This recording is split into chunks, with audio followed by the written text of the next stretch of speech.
Well, first of all, let me do a couple of house cleaning things. I am not a spokesman for the African American community. That is not my mandate. That's above my pay grade. Um, I'm obviously an African American man. I have a particular personal experience with being Black in America. There are some general cultural things that I can certainly speak to, which are pretty universal for members of the Black community. But I just want to be clear about that because I don't want it to be like I'm trying to set down some type of universal kind of perspective from the Black community. We are as diverse as any other group of people. So I just want to be clear about that. And I think that, we talked in our conversation prior to doing this, about how to approach this process. This is a learning space, as Hoda said. I don't have any anticipations about what's going to come out of this space. I don't know. What I do know is that the work that we've been charged to do as a Baha'i community, the mandate that we've been given by the central figures of our faith, the core principle of our faith being the oneness of mankind, requires all of our efforts, all of our investment, all of our blood, sweat, and tears if required to make a lasting and impactful change. That being said, that's why I'm here. That's why I'm in this space. That's why I'm here with you as your brother in the Baha'i community in faith, who is committed to having difficult conversations, to doing the work that is required to advance the oneness of mankind, not being content in spaces that are just comfortable and easy, but actually looking for spaces that are a little bit uncomfortable to promote and facilitate growth. So for me, that's kind of the framework in terms of my mindset, my spirit as I'm coming into this space to share with you. I have had varied experiences and interactions in the Baha'i community. I've been a Baha'i since 1992. It was my first encounter on any large scale with members of the Persian community. And, our cultures, the African American community and also the Persian community, have some things that are very different. And we also have some things that are also in common. One of the things that I think is interesting is that we both have experienced, levels of trauma and also challenge in Iran for the Iranian community, and here in America, in the Western Hemisphere, and other parts around the world for the Black community. We're different in terms of, in many ways. Our worship styles, I noticed, is something that I had to come to terms with when I first became a Baha'i. I come from a Southern Baptist tradition. I was also raised in the Nation of Islam. My father was very inspired by Malcolm X. Black Americans have a very expressive, effusive style of worship. And if you look at the history of the Black American community, it's logical why that would be the case. That was one of the few ways that we could exercise the pain that we were enduring on the cotton, the sugar field, the tobacco plantations, the brutality of the Middle Passage, the experience, our long trek through this oftentimes wilderness of America. And so that was something that I had to get accustomed to and learn. I remember the first time I came into a Persian household, I had to take my shoes off, and I thought that was an odd thing. I just had never experienced that before. In my household, you just walk in with shoes on, and at first it was something that that was a little bit difficult for me to wrap my mind around because I hadn't experienced it. But soon got accustomed to it. Now when I enter my own home, I take my own shoes off. So, this kind of cross-pollination, that's a very small example of how cultures sometimes can influence each other. I also, quite honestly, became aware of a tension that existed between the Black and the Persian community in the Baha'i faith. Challenges in terms of communication styles, in terms of, I think, oftentimes when immigrant populations come into America, there is a narrative that gets exported to other parts of the world, and that is a narrative that is rooted in racism. And that narrative, before people even arrive in this country, there is quite oftentimes an internalized sense of hierarchy, racial hierarchy. Obviously, when immigrant communities come here, they look around and they see who, generally speaking, is on top and who is relegated to the bottom. And of course, we know by our writings and the emphasis on teaching people of the African diaspora, the Guardian's admonitions in the Advent of Divine Justice from his 1938 letter to America and to Canada, his emphasis on the slow healing wounds of the Black community, never shying away from talking about Blackness, about whiteness, about the lingering impacts of racism. We know that Black Americans have had a challenging time, as have Native Americans, as have had much more recently our brothers and sisters south of the border who were trying to get into this country to escape persecution in their homelands. So one of the things that it's very important to identify that kind of racialized exportation that comes vis-a-vis the apparatus of white supremacy, and that I think people are impacted by consciously and also subconsciously prior to arriving here in America. Of course, the Baha'i teachings tell us that we are not only to rid ourselves of the conscious attitude of superiority, but also the subconscious attitudes of superiority. And even in terms of when immigrant communities come here, and even those of us who grow up in this community, we are suffused with this notion of white supremacy at a very fundamental level, even in the very air we breathe, in the language that we speak. Dr. Martin Luther King Jr. was once quoted, he was talking about an encounter he had with the great actor Ossie Davis. And he was talking about the synonyms for the word Black in the English language. And he said, if you open up Rogette's thesaurus, there are dozens of synonyms for the word Black, and all of them are negative. Black cat, black lie. A black lie is worse than a white lie. The most degenerate member of a family is a black cat. And then he looked at the synonyms for whiteness, and all of those refer to something positive: purity, sanctity, all of these things, a white lie, which is better than a black lie. So there's this dichotomy, even in the language that we speak, that gets reinforced subconsciously, that influences how we perceive reality, how we look at different populations and groups. One thing that I have been insistent on, friends, for myself and also for the larger community as we talk about these issues, is the respect that is due the system of white supremacy.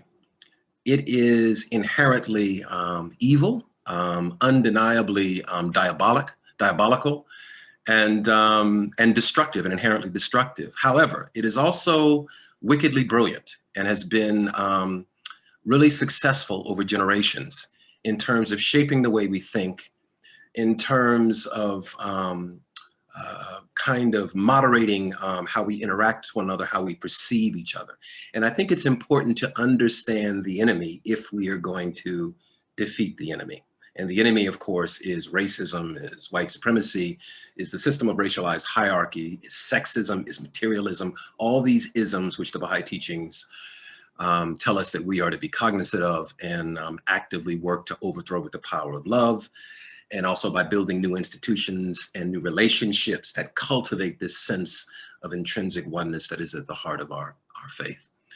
And so, entering these spaces, and I've been doing a lot of these dialogues online, obviously, since COVID began. All of us have been online. Those of us who never even wanted to be around a computer have been forced to be around a computer. And sometimes it does get a bit tiring, if I'm honest. It does get, I feel, a little weary sometimes because I find myself constantly in these arenas. But on the other hand, if I don't make my contribution, who will make that contribution for me? And I do have a contribution to make.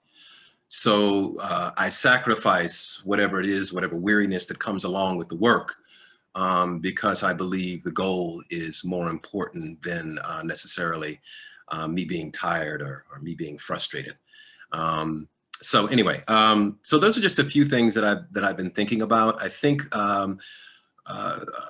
we have to develop, the House of Justice says that there are qualities that are required for this work. And they talk about this duality of patience and perseverance. Patience in terms of doing the work of racial justice, in terms of building relationships, in terms of being in spaces where we're going to make mistakes, where we're going to fall short. I'm not perfect. I don't begin to imagine that anybody else on this Zoom call is perfect. I make lots of mistakes, friends. I have had to learn, because of the teachings of Baha'u'llah, to be patient and forgiving of myself, and thereby also be patient and forgiving of my brothers and sisters as we do this work. So we have to get beyond this kind of paralysis that is a result of not wanting to make a mistake or being afraid of saying or doing the wrong thing. We, on the other hand, have to cultivate an attitude of patience and perseverance, the commitment to continue to do the work, even and especially when it gets hard. The Guardian says that there are two qualities that Abdu'l-Baha had contempt for that I think are pertinent to the work that we're talking about. And as we know, when we hear the word contempt, quite oftentimes and within the context of the faith, it is associated with marriage. Contempt is considered one of the reasons why you are allowed to get a divorce. And in essence, it's really the only legitimate reason why you're allowed to get a divorce is because you have contempt for your spouse, right? The Guardian says Abdu'l-Baha had contempt for two qualities which he saw amongst human beings. And he said those two qualities are criticism and impatience. Now, if I think about it, and I understand that the Guardian says this about what Abdu'l-Baha how Abdu'l-Baha felt about these qualities, it leads me to also make a counter assumption that if he had contempt for impatience and criticism, he must have had a deep love for encouragement and patience. So it seems to me all of these qualities are helpful as we're going about doing this work. Truthfulness also, as we all know, is the foundation of all human virtues. In essence, the scaffolding of our character cannot be built unless it is erected on a solid foundation of truthfulness, which also is kind of the substance of integrity, right? Right? Any other quality that I say I might possess, any other virtue, courage, love, compassion, forgiveness, even essence, humility, wisdom, it means nothing if it's not predicated, if it's not built upon a foundation of truth. It, in essence, is a lie. So as we're engaging in these spaces and we're having these conversations all have to be predicated on a desire to get to truth, to reality. And then also when I'm having the conversation with myself, bringing myself to account each day. The Guardian also says that racism is America's most vital and challenging issue. We're to bring ourselves to account each day. Well, if racism is the most vital and challenging issue, part of my accounting probably should be how I am dealing with the issue of racism. That should be more than a passing thought, right? It should be part of perhaps my daily reflection, right? Not that we have to spend hours on it each day, but maybe 5 minutes. We consider, what did I do today to advance the cause of the oneness of humanity? Yes? So this prioritizing, right, of, this challenge that we all face, this long and enduring challenge, me making the commitment, having this internal dialogue with myself that is self-critical, not self-destructive, but self-critical, honest critique of not only what I have done, but how do I feel? When I walked down the street and I saw a group of African-American men standing on a corner and I walked past them, as I got closer, did I feel threatened? That kind of honest critique. When I chose to invest my money in a particular business, did I have pause because it was business that was headed by Latin Americans, Latinos, Native Americans? When I was, confronted with the issue of whether to give consent to my son to marry somebody from the reservation, from the Native American reservation, did I have pause because I know that disproportionately Native American reservations are impacted and affected by poverty and alcoholism? These kind of hard inner critiques that we have to do. I have to do them with myself all the time, friends. You know, I have to ask myself how I interacted with women. You know, did I have a thought about a woman that was impure? Did I have a thought about a woman that didn't take into account her capacity, her ability, her God-given talents? Did I diminish that in some way in thought and or deed? This is hard work. There's no way around it. We all wish we could flip a switch and have everything be completely equal and not have to deal with these persistent challenges. But that doesn't seem to be the way that God is asking us to move through the world.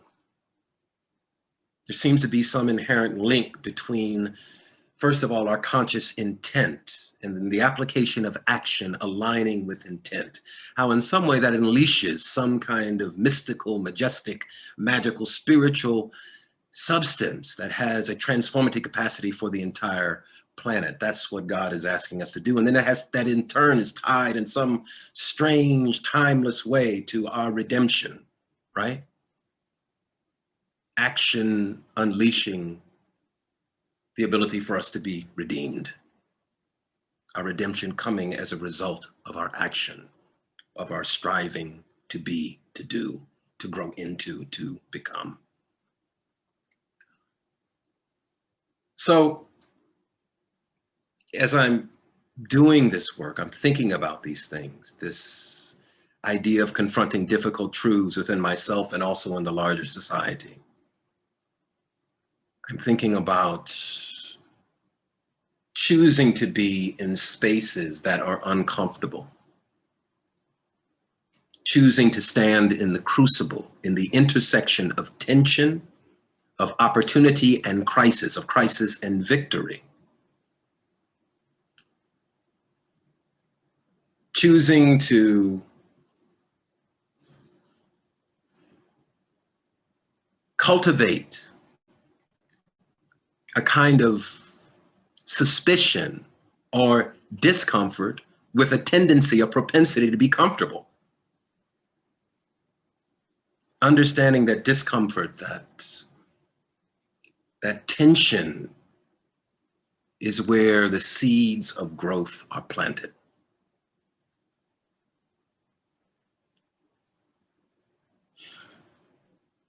We are told that the oneness of mankind is not a theoretical supposition, it's not an intellectual exercise, it is actuality, it is a living, breathing reality.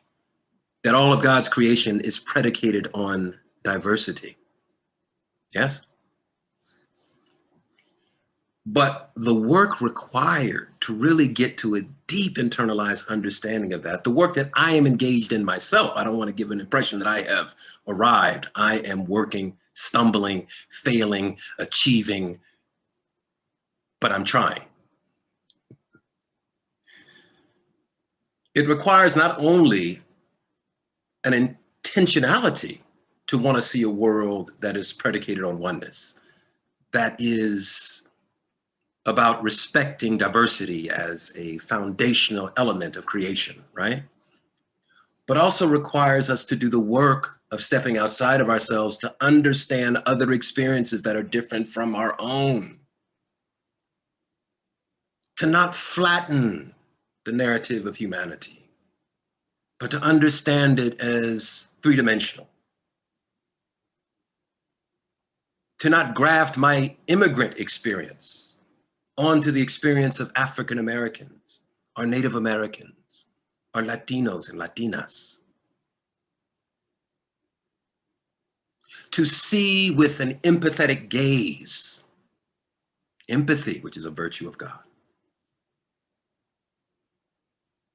To understand my own positionality as a man, I can never fully understand the experience of a woman, but can you help me understand? I want to understand as much as I can. But I understand I am outside looking in. And my responsibility as a Baha'i committed to the equality of women and men is to lend my share of assistance, my support, my encouragement, my love demonstrated in action to the upliftment and the protection of women. Always looking, analyzing, reflecting prayerfully, contemplatively. This oscillating force between the internal and the external critique, looking at the world, but also looking at myself.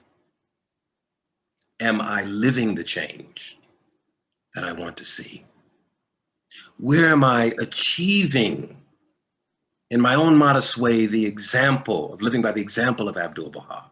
And where am I falling short? Master, give me the strength to overcome not only my conscious sense of superiority or inferiority, but also my subconscious sense of superiority and inferiority. Help me to root out the ways that the malignancy of white supremacy has found its way into my being. Help me to draw out that poison so that my heart, burnished with the purity of God's love, can radiate throughout the whole planet. That as a living witness, my life, the way that I conduct my affairs, the way that I interact with people from other cultures, from other groups, is a testimony to the oneness of mankind. All of it based on truth, on sincerity, on integrity. We can't perform oneness. We have to be oneness.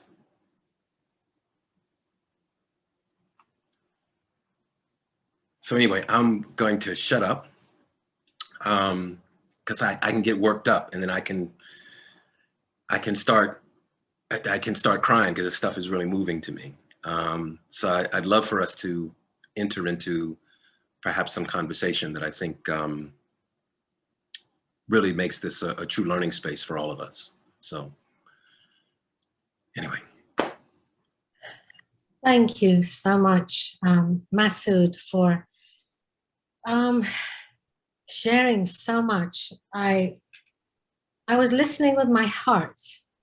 I wasn't just taking notes. I took 5 pages of notes. So my heart is full because this is the work that my beautiful friend, Barbara Talley, who has taught me so much, says that Shohi Effendi says, the need of the cause in America is the call of the heart, as it can be given to no one, save those who have suffered and been trained in the road of sacrifice and humility.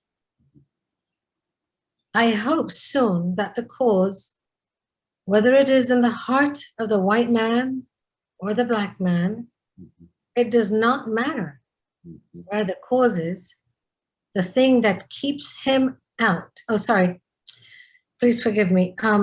I hope soon that the cause, whether it is in the heart of the white man or the black man, it does not matter where the cause is, the thing that keeps him out, referring to the people of African descent. He said, get rid of it.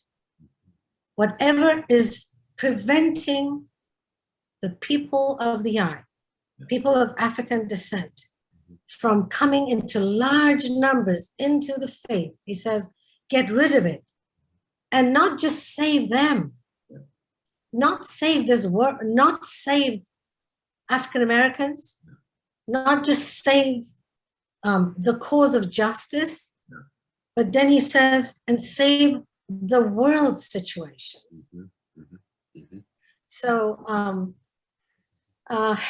so much that you shared. I'm only going to pose some of the thoughts, the conversations, only the last few things that I heard, which you said, and I'm taking stock of this as an Iranian Baha'i, because you shared earlier, my beautiful friend, Masud, that you said the guardian, referring to the guardian's words in the Advent of Divine Justice, is to remove those false habit tendencies which one has inherited from the nation, and deliberate and cultivate deliberately those awesomeness and unity. I have two nations I have to deal with. The false habit tendencies that you referred earlier on in Iran. What are the things that I heard growing up? What did I hear about? Did I ever hear that we had a multi-ethnic community? Did I ever really see any people of African descent? Although 15 to 20% of people in Iran clearly identify as people of African descent, there's been an invisibilization or an erasure of the people of African descent in Iran. What have I been told and what is better? I've been taught that white is better. I was taught that as an Iranian. Colorism is a very strong aspect. I have to be brave about these conversations, but I have to start from my personal deep self. Yes. And then when I came to America, how quickly I was given the poison of white supremacy. There's two Americas, one white, one black, separate, unequal, and hostile. As an immigrant, I quickly had to decide which side would I want to fit in, what I wanted to go if I wanted to fit in. And we as Iranians being chameleons, we're very good at learning whichever country or culture we go to. That's why we make excellent pioneers, because we somehow conform to the standards, where Abdu'l-Baha said, right? He says, I didn't come here to conform to the standards of the West. I came here to raise up the standard of Baha'u'llah, when in Paris would not let an African descent man to come in the hotel. And he says he packed his bags and he left. So these are some of the questions that you shared earlier. And this is a free flow conversation, friends. We've never done this before, yet alone on Zoom. It's something that we're trying. We're trying to see what we can learn, in a humble posture of learning, but truth, our own truth, is to how we are conditioned, the pathology of how, as an Iranian, I'm conditioned to have those false habits, tendencies to fit in with white supremacy or the dominant culture in the United States, how I need to get rid of it. I can't get rid of it. First, I need to see it. I have to look in the mirror and have the courage to look in and see, what have I learned? And how is it, if it's cognitive dissonance, it doesn't match with how I've been raised as a Baha'i, to believe in the oneness of humanity, to have any form of racial prejudice is turning my back to the very principles, the pivotal principle of the faith. So these are the questions you said. Am I living the change? You asked this question. Am I living the change? Am I falling short of what Abdu'l-Baha wishes me to be? Look at me, be like me, follow me, be as I am. Am I dealing with my friends, my people that don't look like me in a spirit of friendliness and fellowship? And I'm going to add to that, do I have spontaneous, informal contact with people of African descent? Have I allowed this malignancy of white supremacy? These are the questions you shared. I kind of thank you so much for giving us this platform. These are powerful questions that are helping me, and I'm sharing them in that vein. Helping me to draw out the poison of white supremacy. How can I do that if I don't have real friendship with people of African descent? Who can point out to me, said, "Oh, you know something? What you just said sounded a little patronizing." Or what you just said, oh, pray a little harder, or read the Tablet of Ahmad. Maybe you'll be more spiritual and racism won't impact you. I've said that stupid stuff before. So I need to be able to allow myself and find a community of a band of Iranian Baha'i friends who also were brave enough, courageous enough to be able to look at our own pathology, our works, our habits, our tendencies that we have inherited. So that another thing that you mentioned, so is my life and interaction, is it a testimony to the oneness of humanity? Am I just a brochure Baha'i like Barbara shares? Or am I a blueprint Baha'i? Am I just I want Masud to just show up in spaces where we want to show that the diversity of the human family should be the cause of love and harmony, as it is in music, where many different notes blend together in making a perfect chord? Am I willing to walk the walk with him and make mistakes? Like you said, it's a messy job. And us Persians, that's one of our pathologies. Everything is about image. I can only speak for myself. But as an Iranian, there's so much pressure to look good, to say the right thing, to do the right thing, to not stick out, not to fall outside of the, to that means if you don't want to, be like noticed, blend in with the rest. And that's what we do. We come to America, we want to blend in with the white majority. And are we performing oneness? Or do we want to be oneness? Because that's the long and thorny road beset with pitfalls. Yeah. And we can say we're one.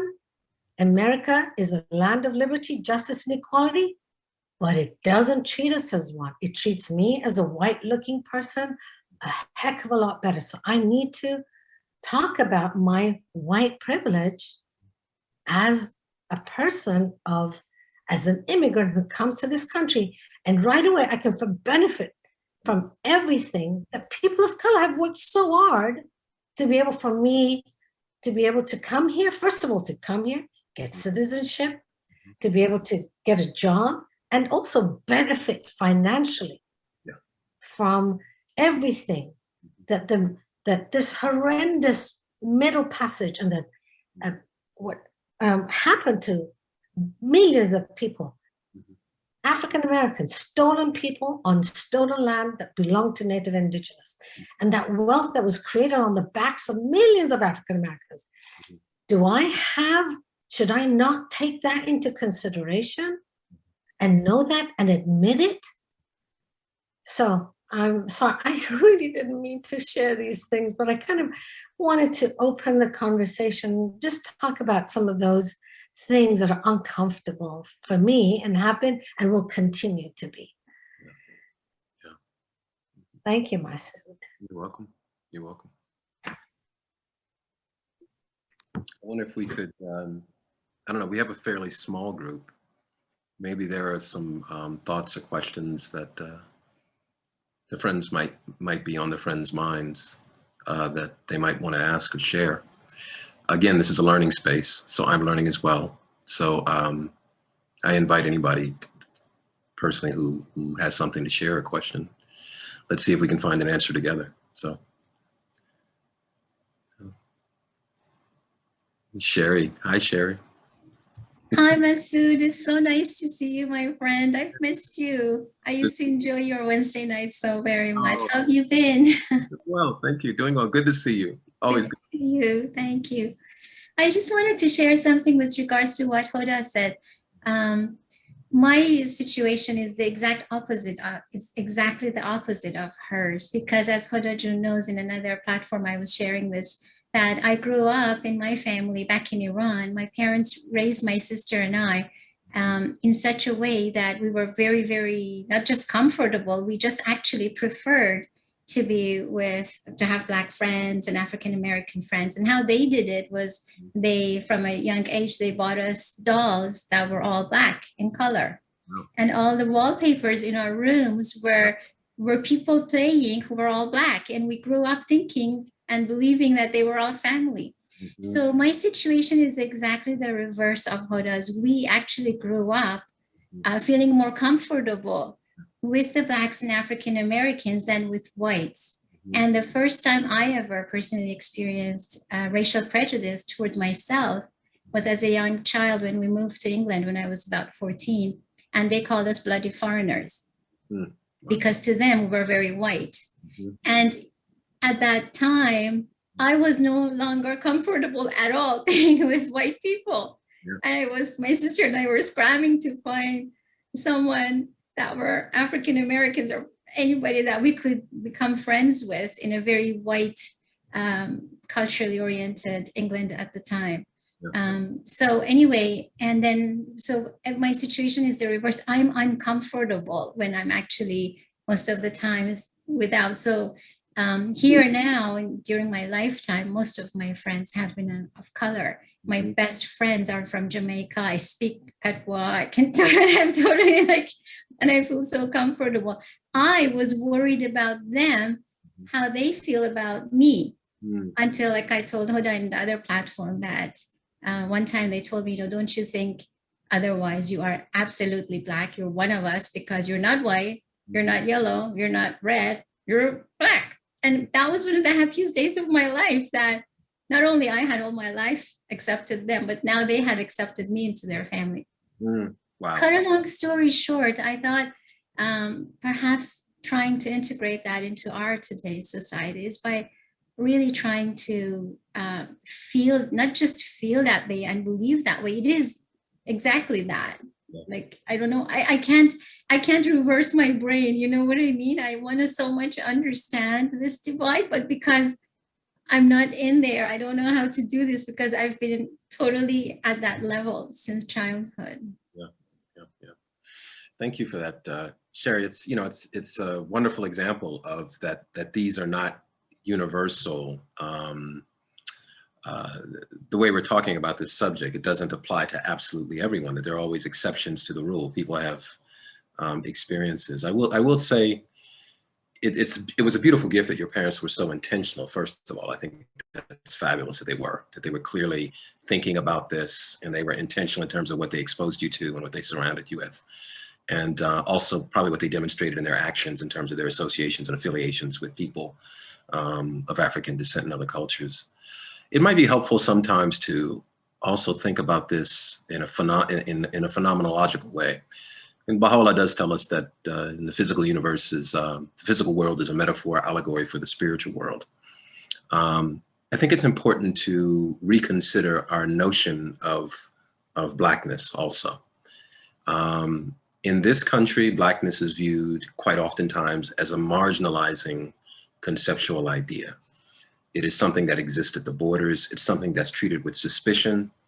It is something quite oftentimes that is just placed in another space that is not central. It is not a central concern. It is not in the purview of the dominant culture. The reality, of course, is in the phenomenal world, and I learned this as a student, is that there's this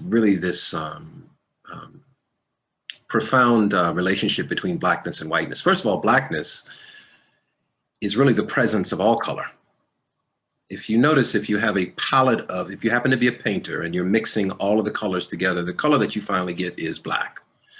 So in some sense, it seems that all color is bound up in, and when I'm talking about black, I'm talking about black, deep black, like the universe. It seems in some sense we're all in some way tied to that reality, right? We also know that the first human being came out of the continent of Africa. So in some sense, if you go back far enough, we all come from Africa. That's a phenomenological reality, right? Which also has spiritual implications. There is, if we consider the relationship at a spiritual level between Blackness and whiteness, how the two are not mutually exclusive, but also are interdependent and interrelated. Some examples of that in the physical world, which may help us understand it maybe a little bit deeper. The baby develops in the darkness of the mother's womb. Then it is born into the lightness of the world. We move and we work, generally speaking, in the daylight, but dreams are born in darkness. The scintillating brilliance of the bright stars are bound together in the fathomless depths of the Black universe. The sclera of the eye protects and reinforces the dark pupil of the eye, which contains the faculty of sight. This interrelationship between blackness and whiteness, working together at a biological level, at a phenomenological level, indicating to us that these outdated ways of being, these conceptions that we've inherited, these judgments that we make consciously and subconsciously, don't reflect the reality of our creation. There is a contradiction, inherent contradiction. Those two things do not sit well with each other. White supremacy is an anti-God, right? Ideology. Yes. So I just wanted to say that because, you know, people get suspicious about terms like Black Lives Matter. They look at the Black Power movement without understanding the history of those, where those two movements grew out of. And as Baha'is, we are fine to align ourselves with anything that does not inherently contradict with the spirit of our teachings. Yes. So I can march in the streets with Black Lives Matter. Now, if somebody decides they want to throw a bottle, yo, dog, peace, I'll catch up with you later. I'm gonna go over here and get with the people who are protesting peacefully. That's my mandate. That's what I have to do as a Baha'i, you know, but I'm here in the streets supporting you, loving you, encouraging you, having solidarity with you. So it's just, I think it's important just to really have a deep interrogation of the idea of blackness and its relationship to whiteness. So. Excellent. I'm sorry, I'd like to just add one thing right over here to what you shared, Masud, because sometimes what we do, we say, you know, what I was trying to share really, it wasn't about my family had racial attitudes or assumptions. Yeah. I was talking about the anti-blackness in the Iranian community and the society. I'm talking about great Iranians. Yeah. I wasn't talking about my own personal experience in my own family, because I think by saying that, we're kind of neutralizing the terrible effect that the power of numbers, the prejudice, racial prejudice, plus the power of numbers has on communities. What we're trying to do in these conversations, we're trying to figure really, what do I need to stop doing, start doing, and continue doing in order to build communities of oneness. So I just wanted to make sure that we call it for what it is. Yeah. In the Iranian community, generally, there's a strong feelings of anti-blackness, which is contrary to Baha'u'llah's revelation. So I just needed to emphasize that, sorry. Excellent. Let's go to our next question. And thank you, Masud John. Excellent so far. So Farzana Jen, you're next. Thank you so much.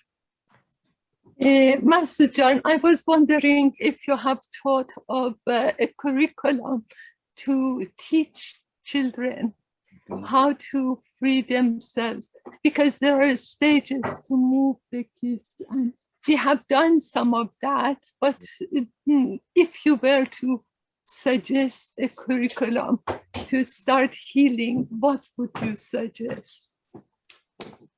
Wow. Yeah, man, that's a little above my pay grade, but I'll give it Sorry. It's okay. I think exposure, well, first of all, let's acknowledge that the Baha'i model of what this is going to look like is going to be so vastly different than the way it's practiced in the world at large. So let's just acknowledge that as we, further, kind of develop the reality of our oneness, and we demonstrate it, and our institutions grow and expand. But I would say, I think that, first of all, it's really important to begin with the idea that every human being is created nobly. That's the starting point, right? That's ground one, right? And I think children need to learn, first of all, what nobility is at as young as they possibly can. And then to associate nobility with everybody on the planet, with every human being. So that's number one. In addition to that, I think an exposure to a broad, diverse curriculum that engages not only the Western European contribution to history, but also African-American contribution, Native American, the Latino contribution, you know, that really sees humanity as this diverse expression of God's creation and looks at the different contributions that these cultural groups have made to our collective development as a human family, as a human species. So that, you know, and then also, I would also say in addition to that is this conscious, intentional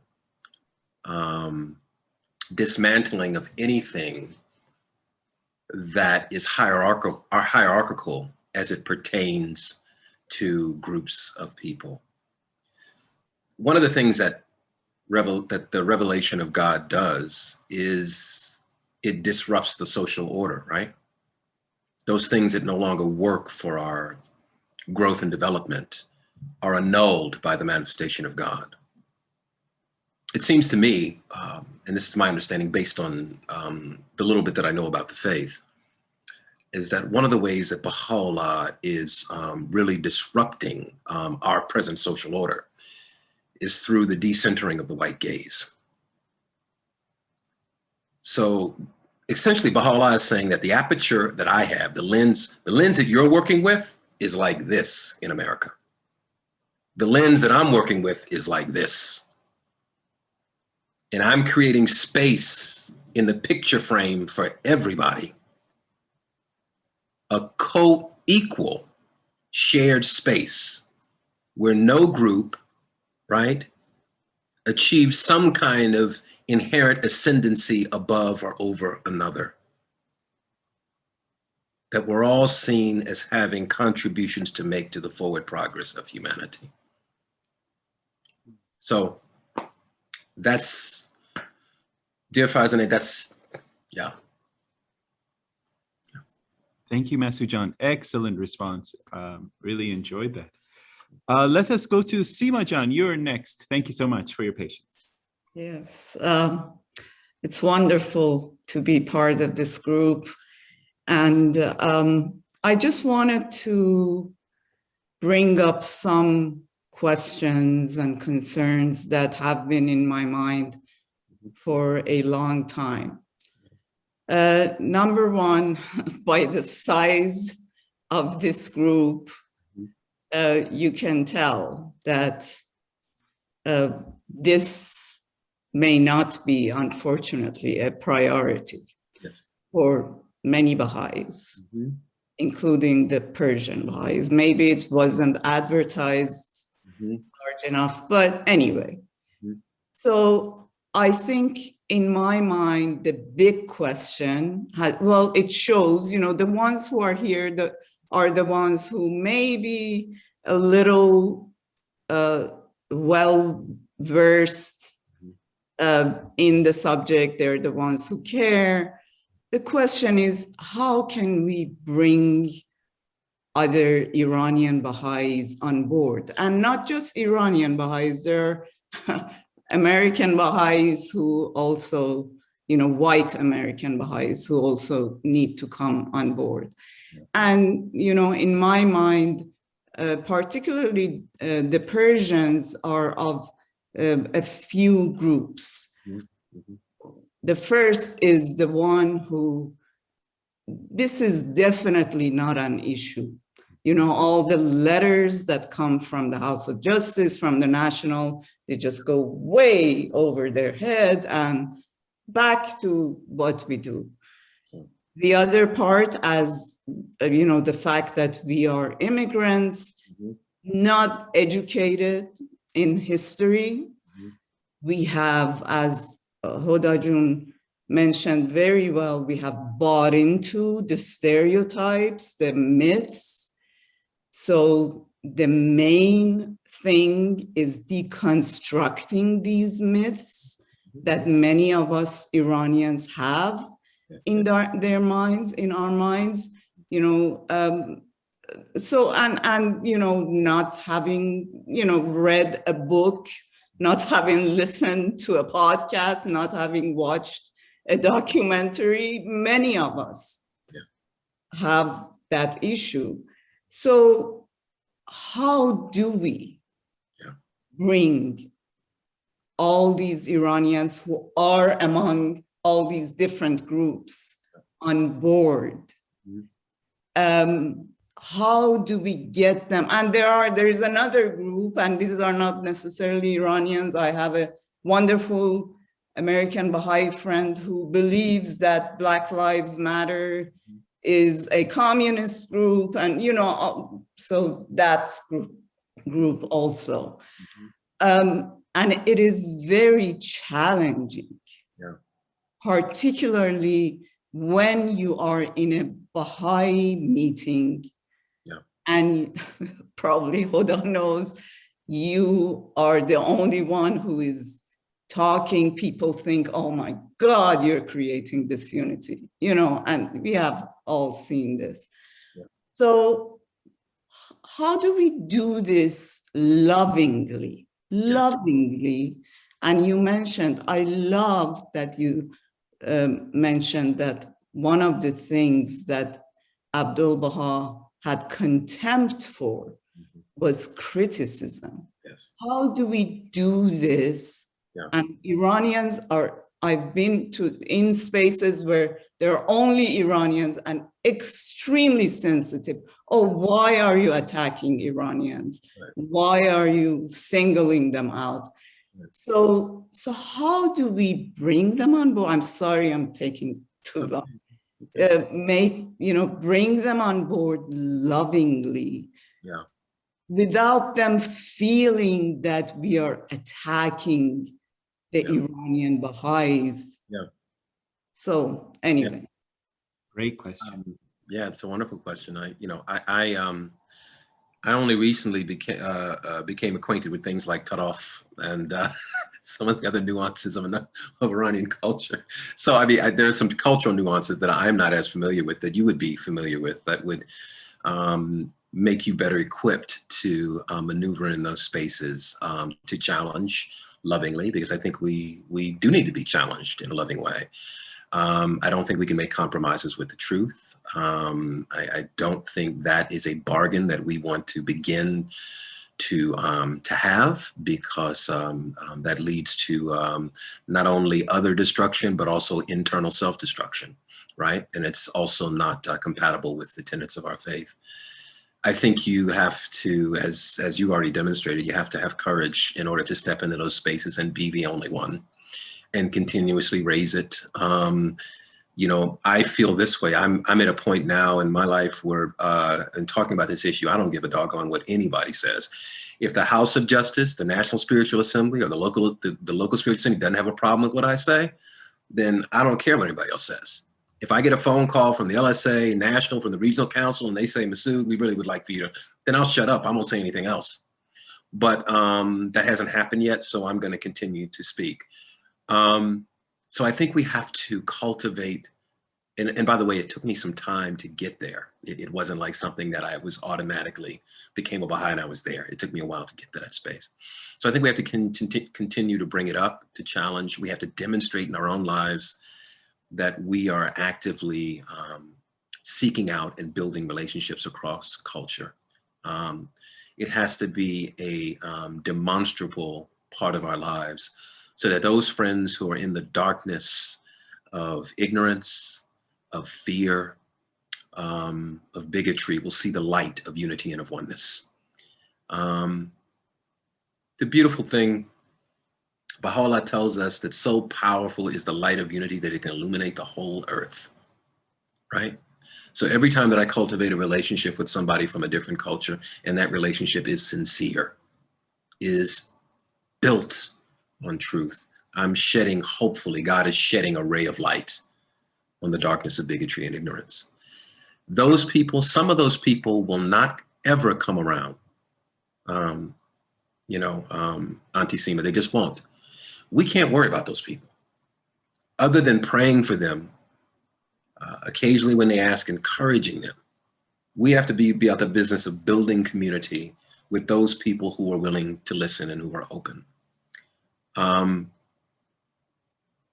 history of our faith teaches us, if we look in the Dawnbreakers, if we look in God Passes By, if we look in the revelation of Baha'u'llah, that the manifestation of God and those that were following him at the time quite oftentimes were working, it seemed, were constantly pushing a boulder uphill because of the resistance of the community.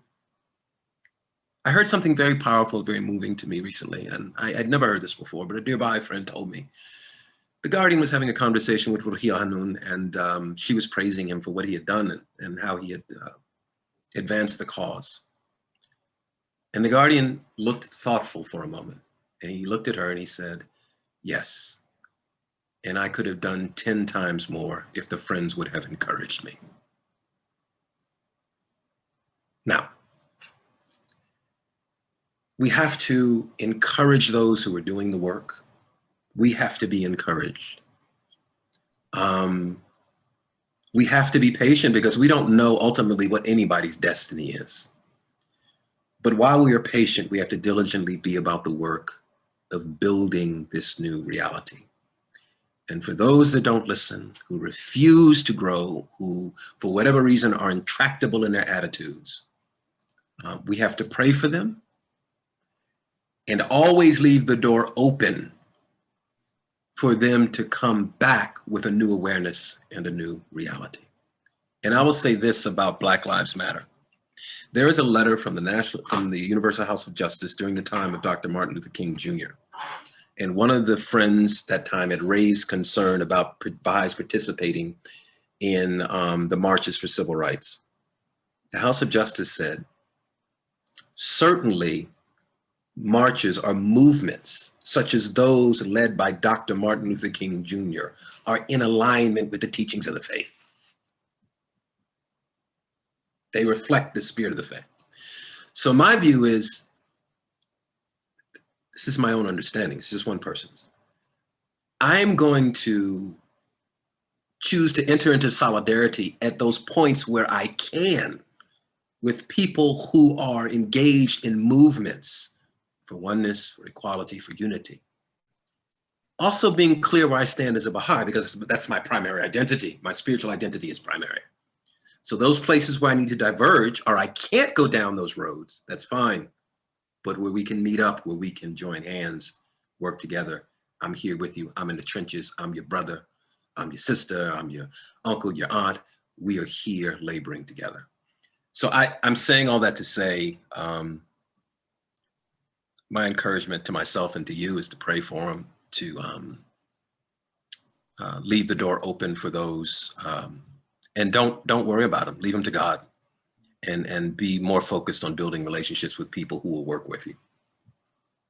Yeah. Excellent response, dear Masud. I just want to share 2 seconds response to you, dear Simajan. I've thought about this subject greatly. The reality is, I share this extract from chapter 4 of Esselman's great masterpiece, Baha'u'llah and the New Era. Chapter 4 is on Abdul Baha, the center of the covenant.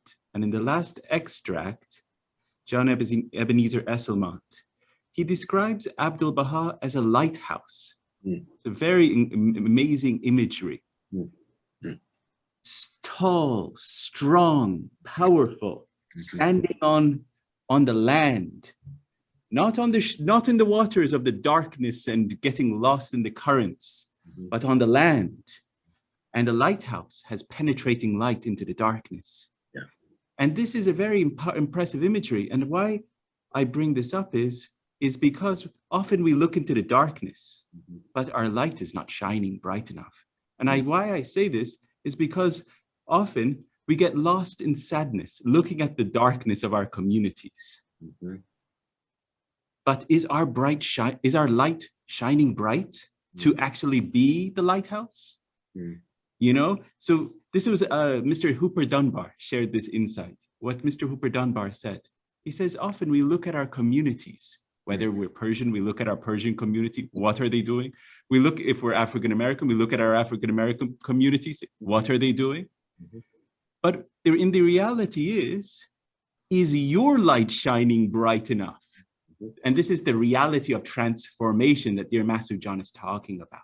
Transformation, we have to reflect and meditate on our own reality. We have to bring the teachings internal. and then be that transformation for the whole world. Instead of looking at the darkness, we should be looking at the light. We're followers of the light. Followers of the light, not followers of the darkness. So why are we looking at the darkness and bringing ourselves down? Not to dwell on the unpleasant things of life. We have to be followers of the light. Excellent question, dear Sima Jan. Thank you for that great reflection. We move on. We have a few more hands, and I thank you, Masud Jan. Excellent responses. I'm enjoying this session very much. So let us remove the spotlight, and we go to Mr. Burton. You're coming up. I'm just going to spotlight you. Let me see where it is. My eyes. And it says lower hand, ask to unmute, make host. Where is? I don't see spotlight. No,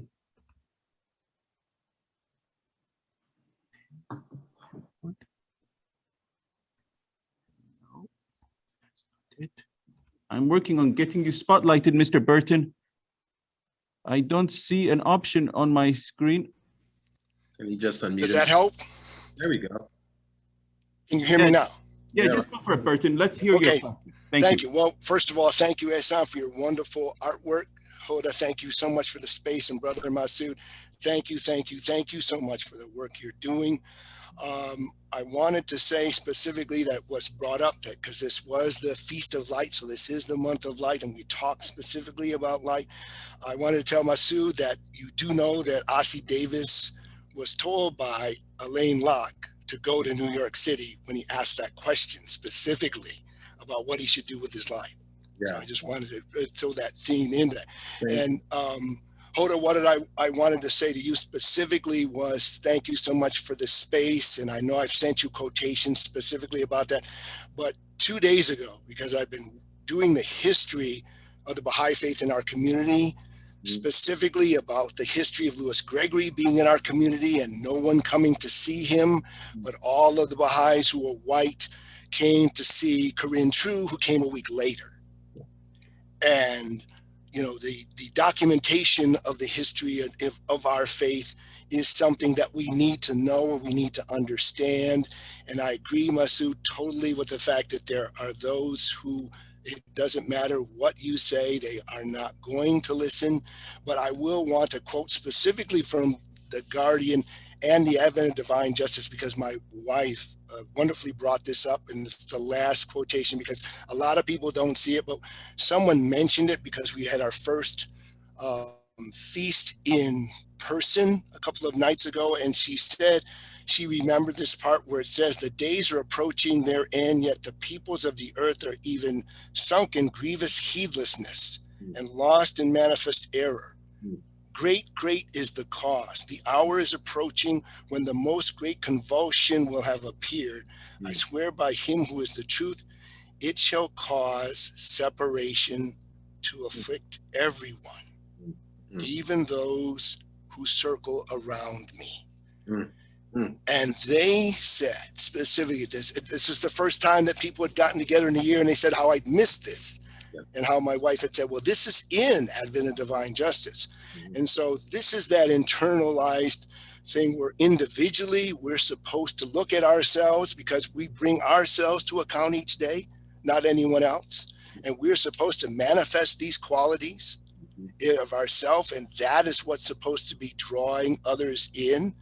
And the important part is to understand, as my sister, who is married to a Persian, has told me, being a person of African descent, is that we have to understand that we're not trying to tear down something. We're trying to build something. Yes. We have to build this civilization. We have to start where we have to basically take those things which have not worked and which are definitely contrary to the teachings of Baha'u'llah. Yes. And the exemplar of Abdul Baha and what's written by Shoghi Effendi, and create this new space.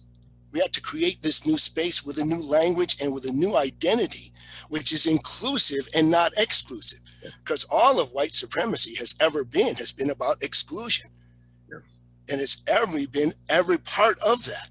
And our history tells us about exclusion to the point of where we don't even take into account the history of those who have been excluded. And you can see that in all of the things that have happened, the massacres in America, the total destruction of the Native American populations in Canada, everything around this North American continent, which Shoghi Effendi talked about specifically, is something that we had to wind up addressing, but understanding that the qualities of the faith have to be manifested in us individually. So it's our own, it's our own internalizing of what the faith is supposed to be like. And the question I have for you, Masud, is that I know it's difficult being that as an artist, like and being able to be in those spaces. But what would you suggest as a space for which people of different backgrounds can get together around as a common theme? Because I was going to say to the one woman earlier who was asking about what space or who's been teaching, I know Joy DeGruy and Arjan Modajev have talked specifically about Be the Healing and how Persians and people of African descent need to wind up understanding the histories of their cooperation. And I think that's kind of where we need to go. So thank you so much for that. I thank you, brother, so much for so much of what you shared. So many gems in what you shared. I think it's important as we're talking about the challenges and the difficulties that we also remember the examples that are successful, because we get inspiration by what is working. We get clarity by what is not working. And so those two things work in a really harmonious way to both clarify what we need to pour more of our efforts into and what we need to shed. All throughout my Baha'i reality, I've been blessed that I have had interactions with friends from the Persian community, select friends who are like family to me, who I have felt that have encouraged me in a very sincere and loving way, who have it seemed to me, been consciously doing the work of shedding their suspicions, their prejudices, their acquired racial attitudes that I'm sure that they were under pressure to adopt, being immigrants and also being white adjacent. And I can tell, as I'm sure all of us can tell, when love is sincere. You can feel it. A person doesn't have to say a freaking word, but it's just a touch. It's an embrace. It's a look in the eye. And that's the way that I want to look at people, right? I want to acquire through my own effort such an expertise and a mastery of the artistry of encouragement that I'm able to identify within an instant what a person needs that will elevate, uplift, and encourage. The Black community, I can tell you this, because of the journey that we've had in America, what is meaningful very much to us are sincere relationships, encouragement, empathy, and acknowledgement of the journey. I don't expect you to understand everything that we have been through. That's not the point. The point is, this is a member of my family. And if they suffer, I suffer. That is the only attitude we should have. Until our love, our compassion, our empathy becomes transcendent, we cannot fully actualize what Abdu'l-Baha is asking us to actualize. That's the challenge. That's my challenge. I think that's our collective challenge as a community. So, yeah. Thank you. Thank you very much. Masud John just threw out so many gems in just what he said. And something that hit me really quick and hard is that we should become master encouragers. This is something, and we can look no further than the words of the beloved guardian. Just look to every letter that he wrote How did he end his letters? This is how, because if you think about it, he truly was the one that built the Baha'i communities around the world. Truly, it was the beloved guardian. And how did he do this? It was through this constant encouragement, love pouring out from him. And if we follow the words of dear Masud Jan, if we become this master encouragers, and through our example, following the example of Abdul Baha, and we encourage and accompany others, this reality will shape and create a force of change wherever we go. This is was very powerful. Thank you very much, dear Masud Jan. Excellent response to Burton's question. Okay. Seema Jan, do you have a hand raised again? I think you do. So let us go. We'll come, if I think Barbara had a hand first. Am I right, Barbara? Yes, we'll go to Barbara and then come back to you, Seema Jan, okay? In all fairness.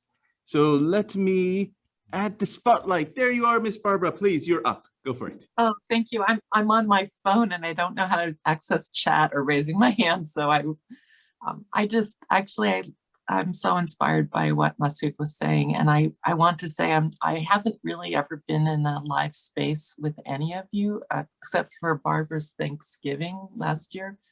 But I wanted to say my gratitude and thanks. And I hope it's encouraging that Hoda and Masud and Barbara and also you, that all of you, even though you have no awareness that I follow any of you, I represent many, many people who are encouraged and supported and able to grow. And I completely rely on that Facebook page, Hoda. It's incredible.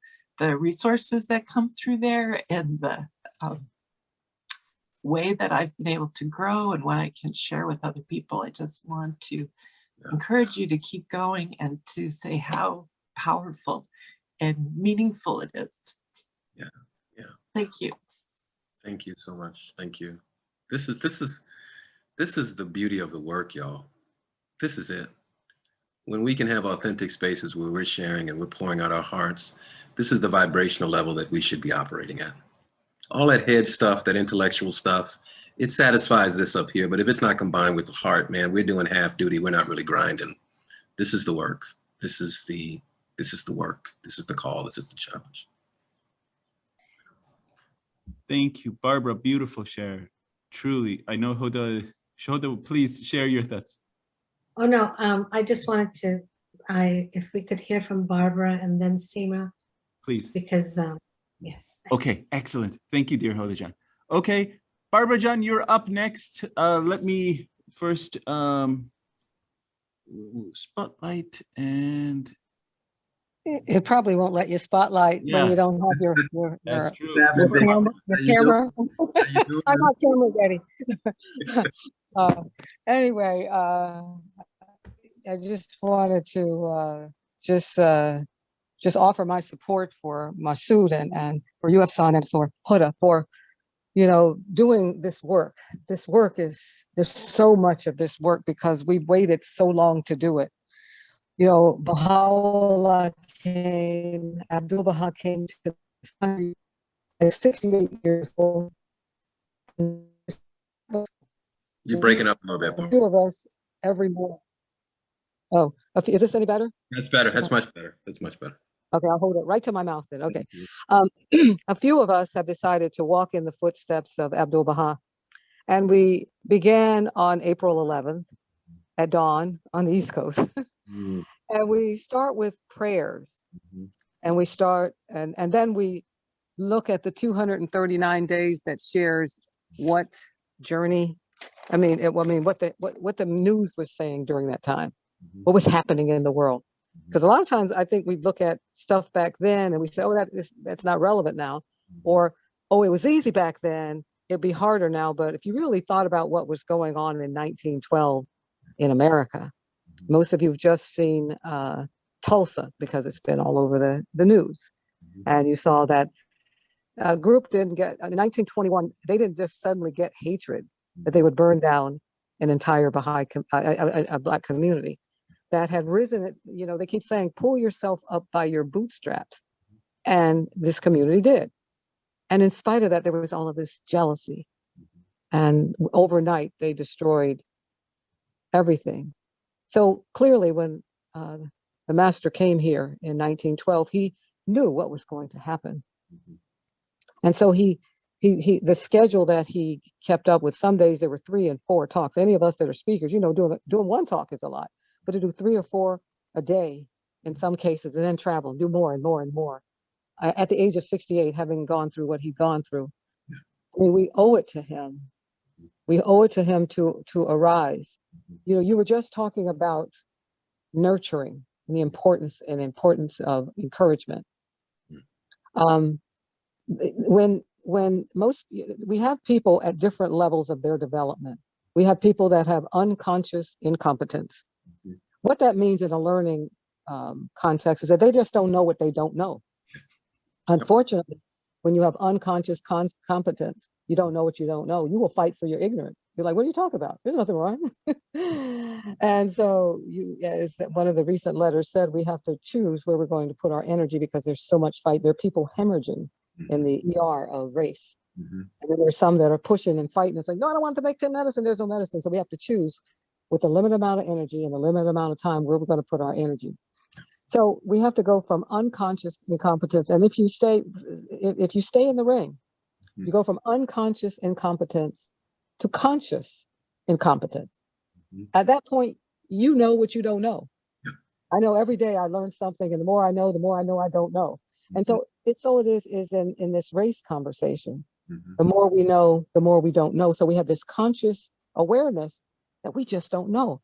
It's not shame to be ignorant unless we choose to stay ignorant. But learning the key to curiosity and to growth starts with acknowledging that you don't know. In fact, in the Bible, it says you must become as a little child, which means you put aside everything. I've been really trying to figure out what are the prerequisites for all of this success. And this past week, it took me back to the 7 valleys. You got to have that search. You got to get rid of everything you think you know.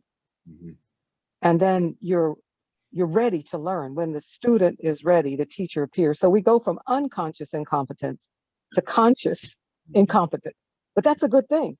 When you know you don't know, because then you're open. You have an open mind, an open heart. And only then can you learn. But this is the time where you're going to make the most mistakes. This is the time where you're going to need the most encouragement. Because you're walking like on eggshells. Oh my God, I said this and they got all upset. I didn't know, but that's okay. Taking anything that you don't know and getting to mastery requires that you go through that uncomfortable stage where you're going to make mistakes. And only if you make mistakes have you really pushed yourself to the edge, to the limit to try to get better. I mean, if you stay in your comfort zone, you probably won't make a whole lot of mistakes. And then you go from, if you stay in the ring, and for those of us that are watching people thinking, why are you not there already? It's a lesson to us to say, remember when you didn't know anything? Remember when you were uncomfortable learning whatever it was you were in? And you need a lot of encouragement at that, rather than pulling, calling people out, or, with people that are having their, they're having that, they're in that conscious incompetent stage. You got to encourage them, keep going. Okay, yeah, you made mistakes. Okay, I think you said that, Masud, so very well. Leave the door open. If that you're going to make mistakes, and we're going to still forgive you as long as you're in the ring. And if you stay in the ring with conscious incompetence, you'll be able to move to the next stage of conscious competence. I mean, you can maneuver. You don't say, "Hey, I got a Black friend, so I don't have racism." You'll know not to say, "I don't see color."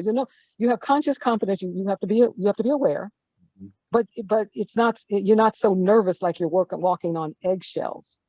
And if you stay in the ring, stay in the fight, when you have conscious competence, eventually one day you'll just wake up and you'll have unconscious competence. You don't have to think about it. You just knew not to say that, or you see other people saying it and you're like, oh my God, did they just say that? I mean, but I just want you to realize that it's a process. And also in leadership, there's another process that when we come together And we know that in order to do all the work we have to do, we have to come together. We can't do this alone. And when we come together and form any group, we form the group, and then the next part is we storm. Well, first we just come together, we have our niceties, and then it's like, even in marriage or relationships, now you're getting on my nerves. Before it's like, oh, my honey just left his whatever on the floor. After a while, like, can you put the toilet stool down? I'm tired of coming here a minute. I mean, you're nice at first, because that's what we do. We come in and we're nice. Then the second stage, after we get real familiar with each other, then we start getting on each other's nerves because we're a little bit different. Yeah. And thank God we're all different, because if we were exactly alike, some of us would be unnecessary. Yeah. So we come together, and then we form, then we storm. But if we stay in the ring when we storm, you know, then we can norm. I know not to say this to Masud. He knows, don't talk to Barbara when she's half asleep. You know, I mean, we learn how to get along. Yeah. And if we stay there, because we look in each other's eyes and we see a sign of God and not their imperfections. Yes. Then we get to the point where we can perform, and we're together, and we don't say the wrong things. We're not uncomfortable. And the coming together is what Baha'u'llah envisioned. What Christ says, thy kingdom come on earth as it is in heaven. That will happen among us if we stay in the ring when it's uncomfortable. Yes. Finally, the Guardian said in, I believe it's an Advent of Divine Justice, and he says, every organized community enlisted under the banner of Baha'u'llah must, or he says should, feel it to be its first and inescapable obligation to nurture, encourage, and safeguard every minority belonging to any faith, race, class, or nation within it. Yeah. So, you know, you inspired me when you said the word encouragement, and then all that other stuff just happens when I open my mouth. I think things are just ready to come out. So. I love it. You just dropped the mic on that. Thank you, big sister Barbara. That's beautiful. So beautiful. Thank you. I'm going to shut up now. I love it. Love you. Beautiful. Thank you for Barbara, being. Amazing always. Barbara, we love you. I do want to hear from Seema, but Emily's been waiting for a while too. Can we get her in just before Seema? And then Seema, thank you for your patience. Thank you. Okay. And Barbara, beautiful as always. Thank you so much. Okay, let me get... Oh, Emily, you don't have a camera. Asan, yes. Hi, Asan. I'm also not on camera today. I apologize for being incognito, but thank you for having me in this space. I'm not Persian. I'm also not Black. So I hope it's okay that I'm interrupting here, but I am an immigrant to the US and did grow up all of my life, mostly with all of the Baha'is around me being Persian. So I feel like somewhat of a secondary Persian in some ways. And it seems to me, my question is this, and it's been asked a little bit earlier, but I wanted to ask it in a slightly different way, which is that I'm noticing that there are occasions where concepts in the Baha'i writings or the Baha'i writings themselves can be weaponized. And how do you suggest that we respond in a loving and encouraging way, but which also doesn't threaten people? And Hoda, you know, you mentioned the it's important for people's space to be respected. You know, that respect to be shown in Persian culture, and it's difficult to have a direct conversation sometimes. On concepts. So for example, when we hear things like, oh, you know, you're causing disunity, or the most important thing is unity, so we shouldn't talk about this topic in this way because we need to preserve unity at all costs. Or if someone says we shouldn't use the term white supremacy because, you know, that Baha'u'llah says not to cause offense to anyone's hearts, and the term white supremacy or the term Black Lives Matter, this could be offensive to people. So there's a lot of, I think, mixed ways you can mix up different Baha'i quotes to weaponize them in a way to silence people. And I'm just wondering, Masud and Hoda, if you have some examples of what are the words we can use in some of those, because for people like me who aren't as quick on my feet, to think about what to say that's not going to be offensive or still be encouraging, but still try to uphold the standard of truth and justice that I think we're aiming for. Yeah, it's a wonderful question. Thank you, Emily. I'm thinking, yeah, I've experienced that a number of times. You know, the amazing thing about the writings, of course, is that they are, they're not flat in terms of their, in terms of the ideas they generate or the way they speak to our soul. They speak to us in a multiplicity of ways. For example, well, let's look at an emotion. Let's look at the emotion of anger, right?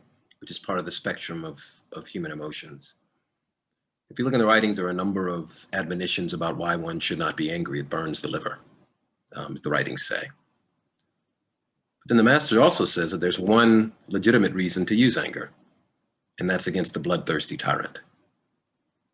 So on the one hand, anger is not good, but also there's a legitimate, you know, recourse for anger. So, you know, it's there's this duality that takes place in the writings that is part of it, is fundamental to its genius, really, right? Oftentimes, I think all of this, the weaponizing of the language, begins with the heart, the motivation of the person who is doing the weaponizing. If a person is not sincerely open to learning, to growth, to investigating truth or reality, if they're looking, if they are approaching a conversation as you would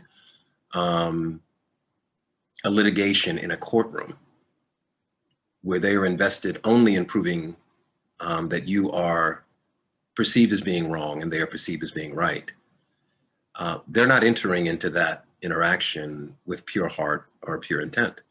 And that's our calling, is right, is to enter into these dialogues and these spaces with a pure heart and pure intent. Black Lives Matter is, I think, a wonderful question, just the idea of Black Lives Matter, because there were a lot of, there was this groundswell of people who had issue with Black Lives Matter. Their retort was all lives matter. Well, I mean, my response to that first instinctively is duh. And then the secondary or the more nuanced response or the deeper response is, look, when you go to the doctor and you broke your toe, the doctor says, well, you know, yeah, your toe is, I know your toe's hurt, but all parts of the body matter. Well, doc, the rest of my body's fine. Will you focus on the toe? You know, so it doesn't make any logical sense that way. And I think when we can help the friend, not in a condescending or a flippant way, but help them to understand that there may be, there's an expansive way to look at this that can lead them to a deeper understanding and a deeper awareness and reality. I think that's always a good thing. And to be quite honest, sometimes people just, let's be honest, there are times when I'm not thinking as deeply as I need to be. There are times that all of us are not thinking as deeply as we need to be. And so to the extent that we can encourage the friends, you know, we can call it out and just say, you know, I think you using that term is not really reflective of the meaning of, it does not get to the heart of what Baha'u'llah is talking about. When Baha'u'llah, when the Guardian, when Abdul Baha talks about the oneness of mankind, they also further down in the book are also talking about the inequities between black and white. They don't shy away from the inequities between black and white. They clearly diagnose what those are. So on the one hand, they're calling us to oneness, but at the same time, they're also saying these things are a reality. We have to grapple and wrestle with these. We have to overcome these things. And at this point in my life, I am less interested, I am very suspicious, quite frankly, of relationships that don't require work. Because it seems to me an intrinsic dimension of sincere, authentic partnership, be it platonic, marital, whatever it is the willingness to do the work. So when a person uses language, they weaponize language, they are trying to neuter a position because they don't want to do the work. That's all that's about. They don't want to feel uncomfortable. I don't want to have to pay the price of feeling uncomfortable to do the work. So how can I maneuver around this thing, make you feel guilty for bringing up the issue of race? identify you as being somehow destabilizing the idea of oneness, the reality of our oneness, by bringing up the issue of race. That's a false dichotomy. Baha'u'llah tells us that truthfulness is the foundation of all human virtues. Unity is not possible unless we have truthfulness. Oneness is not possible unless we have truthfulness. You cannot have reconciliation in Tulsa until you have a reconciling with the past, a truthful engagement with the past. Those are the elements, as far as I can tell, of a mature relationship. I don't even know if that got to the question, Emily, but I did that. No, thank you. That's helpful. That's helpful. And I mean, Hoda, I'm also interested in your perspective. Okay, I'm going to be extremely honest with you, and I always am. This is, I don't live at race. I'm not impacted by racial prejudice. Because of my skin color, I don't live where Masud lives. I don't have that GPS, but I'm the observer. So what I have found that I still make those mistakes. I was the one who used to say, oh my God, what do you mean we don't have unity in the Baha'i community? Oh my God, is she a covenant breaker? Is she not a good Baha'i? Does she not understand by saying that? She's saying that Baha'i faith is at fault. This is me 35 years ago. But like Barbara said, you got to stay in the ring. And it's because of these uncomfortable moments that I sought to find out the truth. So when I hear people like an Iranian Baha'i would say, for example, what is it that I need to do? You know, or they say, you know, sometimes they say, why are Blacks so sensitive? Why do they get so angry? Or what more do they want? They already had a president, Obama. Oh, look at the richest person in America is Oprah Winfrey. I'm just saying these things because I'm trying to keep it real here. So what I share is that, come on, let's be honest. We know Baha'u'llah says, if thine eyes be turned towards justice, choose thou for thy neighbor that which thou choosest for thyself. You know what it's like to have justice for people of African descent. You know we are really one, created from the same dust. There's only one human family. There's only one family. We're not treated as one. Do you want to wake up tomorrow and be a Black person? Do you want to wake up tomorrow and be treated like a Black person in America? That tells me you know what's up. You don't want it for yourself, but you're happy to have it for others. So that's the conversation. And I just think these are golden opportunities, these languages, these things that are said. Another thing that has really helped me, I didn't have this language 20 years ago, 25 years ago, 10 years ago. It's because of what the generality of Americans are people who haven't been given the mandate of promoting the oneness of humanity. The people like Robin DiAngelo's and who've learned and listened to people of African descent. Because everything I've learned on race is what the pupil of the eye, people of African descent have put me aside, taken hours, 3 hours, 4 hours this morning to help me understand, right? So it gives me the responsibility to speak up. But so this is what I do. There's language that we have. What is white fragility? That means weaponizing when you're uncomfortable because you don't know how to navigate race. You turn it around, or you deny it, or you minimize it, or you silence people, or you leave. Or what are the things, the other tactics that we do? Gaslighting. I mean, it's really not. This is the language, because if we can name it, we can dismantle it. We didn't have it before, 20 years ago, 50 years ago. That's why the Guardian said we don't have, you know, in the Advent Divine Justice, page 15, when he talks about removing false habit tendencies, and then he says that you need to do this work internally, but we don't have the numbers now to do it.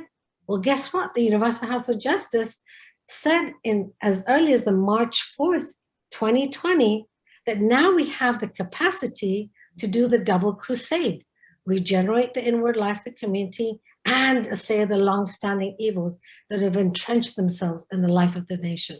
So I've gotten really good at tactics that we whites and Persians use to gaslight, to we use in white fragility, to minimize, spiritual bypassing language. If you just pray a little bit harder, just read the tablets of Ahmad, or, you know, I'm oppressed as an Iranian Baha'i.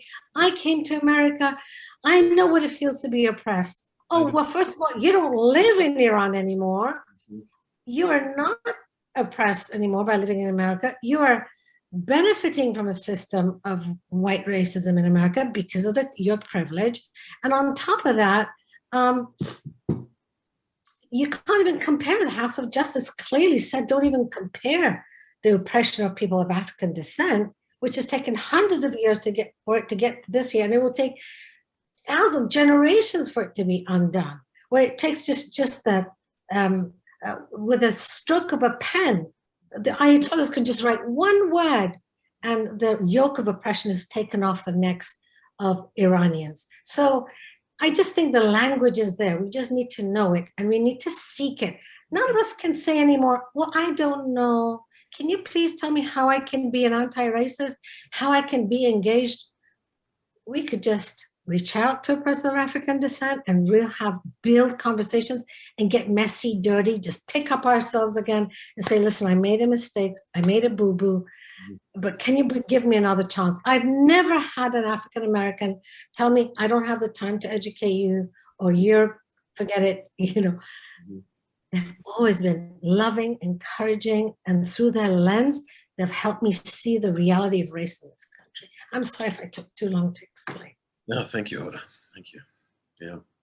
Thanks very much. That's very inspiring.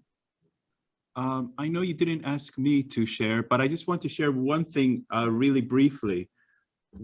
The writings, in the gleanings from the writings of Baha'u'llah, His Holiness Baha'u'llah says very categorically that anything that has perverted the word of God has been removed from the book of God. So anything impurities, it says, I have removed all of the things. So the book of God is pure to begin with. This is in gleanings from writings of Baha'u'llah. The way and strategies for weaponization of the writings, even the beloved guardian talks about this, is very important, is they take quotes. They minimize the writings down to a quote. And I give you a very example from Islam. In Islam, there is a saying. It says, there is no God but God. There is no God but God. So what they do some have done, very ignorant, they have minimized it down to there is no God. So they have said there is no God.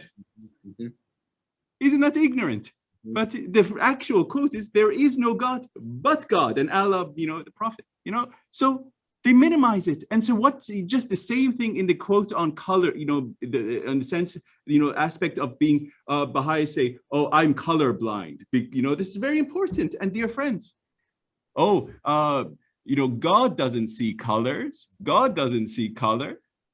Abdul Baha promulgation of universal peace. Right there, God doesn't see color, so I don't see color. We flip the script. Are you God? Are you God? Because God is very important, because this is a reality that we have to look to the master, not to look to our, unknowable essence. We look to the example of the master. How did the master saw color everywhere? And how did he respond to the realities of color? He was in the Bowery mission. He was, with Robert Turner, and actually gave him one of the highest stations in this cause of God, a disciple of Abdul Baha.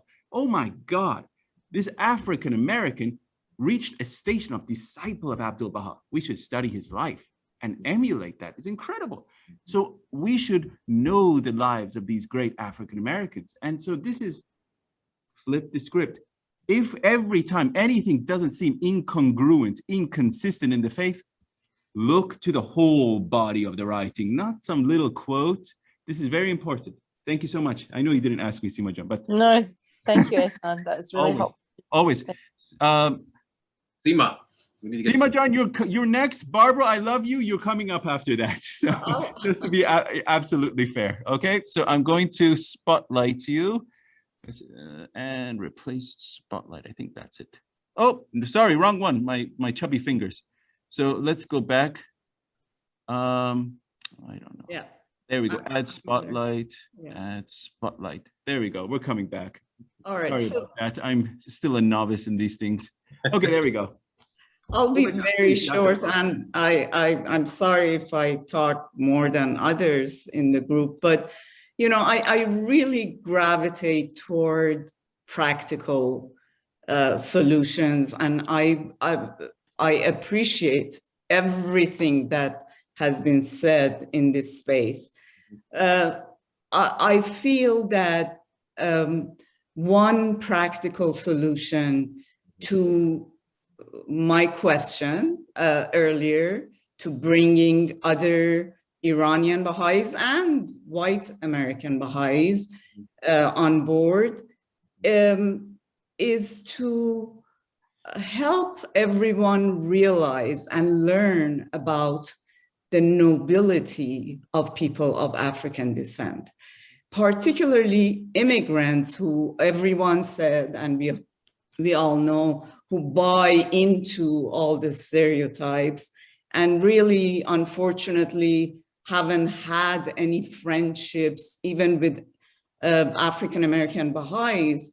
I think this learning process and, you know, naturally becoming friends definitely is a big part of it. And I give just one example as a suggestion for the small group that is who's here. If each of us starts a small group of, you know, on their own, which is something a few people in our cluster have started.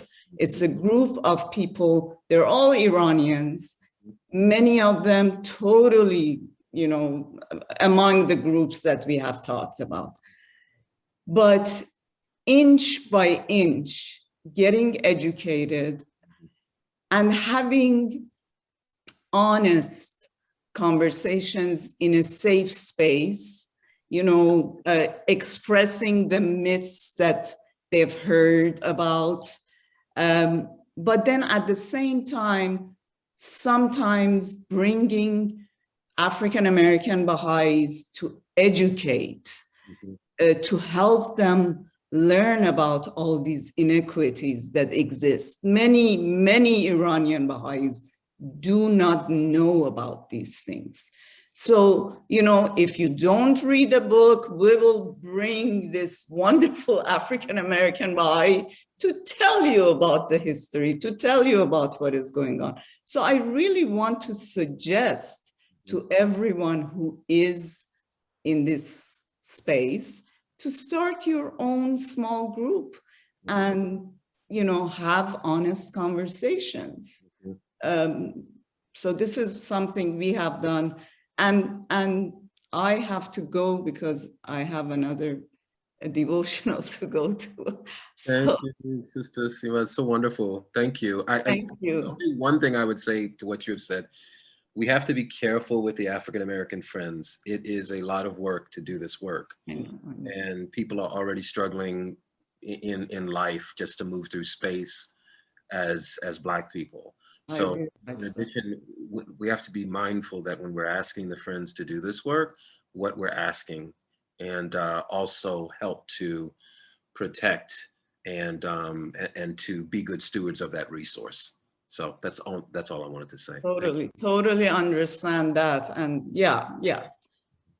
But anyway, a suggestion, even if it's conversation among ourselves, you know, sharing a book I've read, you know, or, you know, a podcast I've listened to, things like that. Thank you so much. Thank you. Thank you. And it was great to be here. Thank you.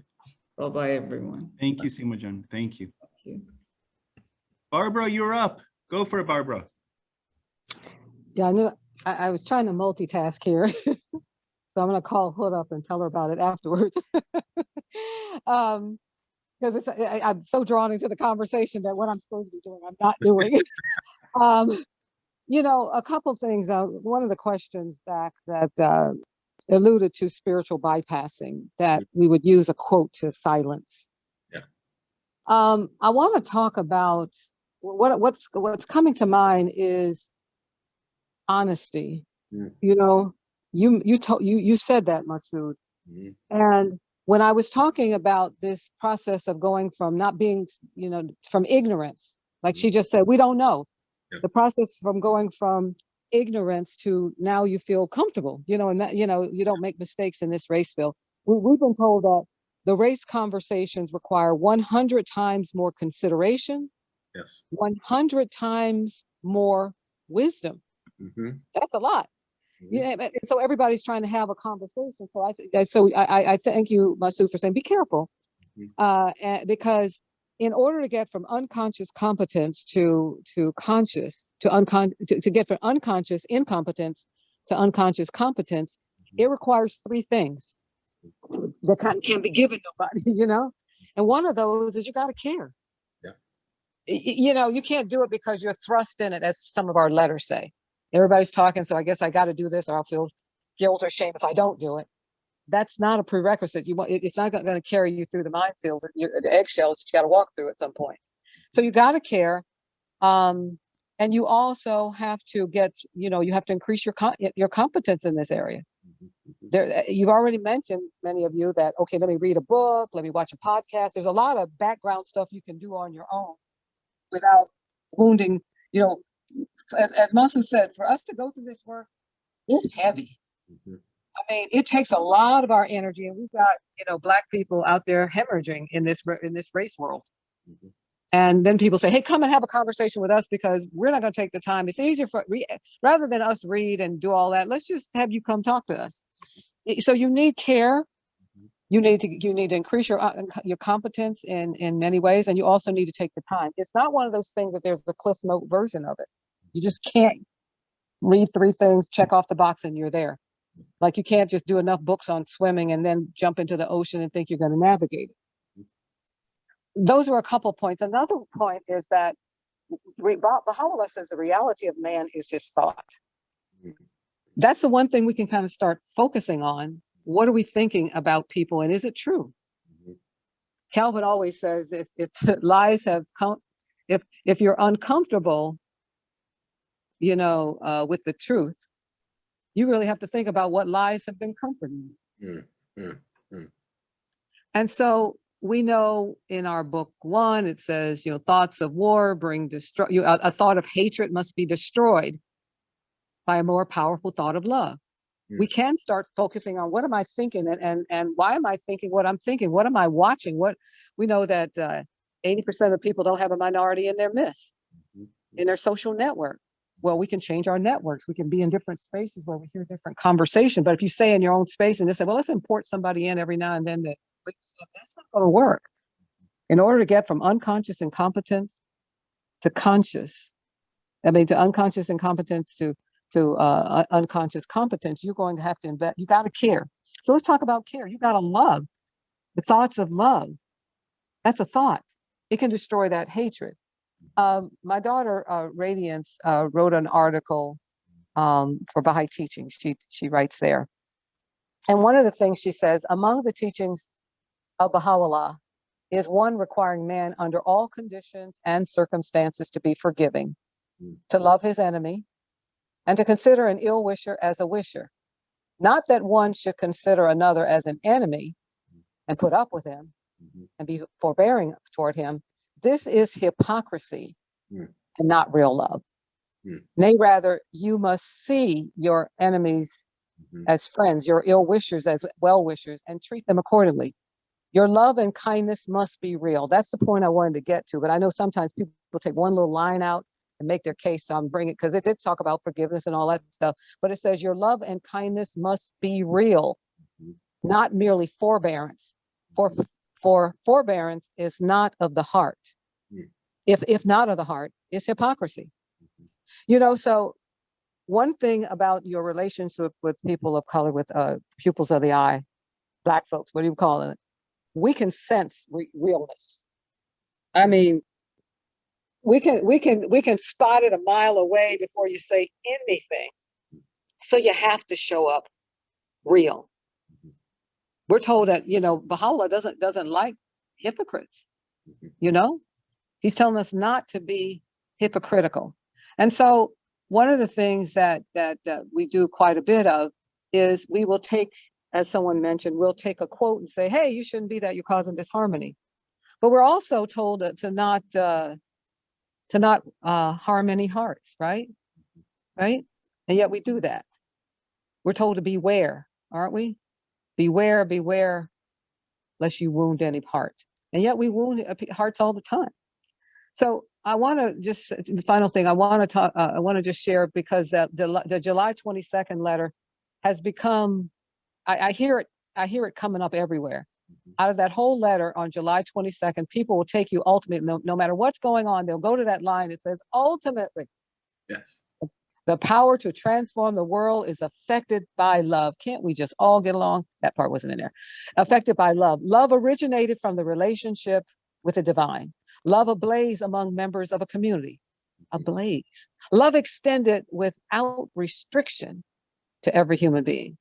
This divine love, ignited by the word of God, is disseminated by enkindled souls through intimate conversations that create new susceptibilities in human hearts, open minds to moral persuasion, and loosen the hold of biased norms and social systems so that they can gradually take on a new form in keeping with the requirements of humanity's age of maturity. You are the channels for this divine love. Let it flow through you to all who cross your path. Infuse it into every neighborhood and social space in which you move, to build capacity to canalize the society building power of Baha'u'llah's revelation. There can be no rest until the destined outcome is achieved. Now, people will go to that, but the whole first page and a half talked about racism.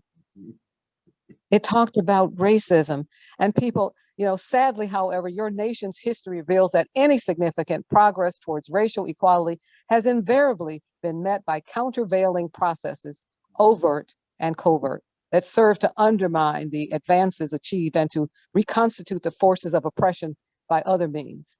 And then, from every single paragraph in that letter talked about race, the pernicious effects of racial prejudice, and will hasten, and then this is the second line I've seen people pull out. We ardently pray that the American people will grasp the possibilities of this moment to create a consequential reform of the social order that will be free from the pernicious effects of racial justice and will hasten the attainment of a just, diverse, and united society that can increasingly manifest the oneness of the human family. So people have pulled out that just, diverse, united, skipped over all the other stuff, and now let's go up. Then it talks about the long and thorny road, and it talks about, it talks about eradication of racial prejudice from the fabric of the nation.